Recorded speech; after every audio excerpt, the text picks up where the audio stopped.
તો અમદાવાદથી મહત્વપૂર્ણ સમાચાર સામે આવી રહ્યા છે, જે અમદાવાદમાં કાળઝાળ ગરમીને લઈને પોલીસની પહેલ. અમદાવાદમાં કાળઝાળ ગરમીને કારણે લઈને જે પોલીસની પહેલ, ત્યારે દરેક ટ્રાફિક સિગ્નલો પર બાંધવામાં આવી ગ્રીન મેટ કે જ્યાં શહેરીજનો જે સિગ્નલ પર ગરમીથી મેળવશે રાહત. ત્યારે ગરમીના કારણે સિગ્નલ પર તપી જતા હતા અમદાવાદીઓ, ત્યારે હવે ગરમીથી સિગ્નલ પર રાહત મળશે લોકોને.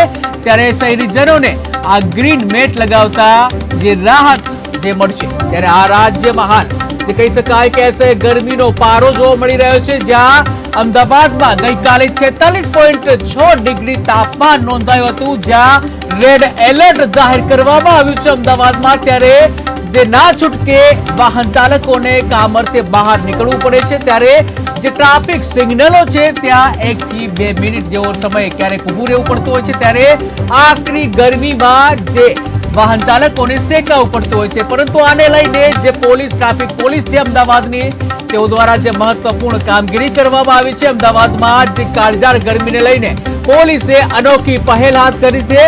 ત્યારે દરેક ટ્રાફિક સિગ્નલો છે ત્યાં ગ્રીન મેટ બાંધવામાં આવી છે, જેથી શહેરીજનો જે ગ્રીન જે છે સિગ્નલ કે જ્યાં શહેરીજનો જે સિગ્નલ પર ગરમીથી રાહત મેળવશે. સિગ્નલો પર જે ગ્રીન મેટ બાંધવામાં આવી છે, જેને લઈને જે વાહન ચાલકોને આંશિક રાહત મળશે. ત્યારે સિગ્નલ પર તપી જતા હતા જે અમદાવાદીઓ, અને તેઓ હવે ગ્રીન મેટ બાંધતા હવે વાહન ચાલકો છે, શહેરીજનોને જે રાહત મળશે, ઠંડક મળશે.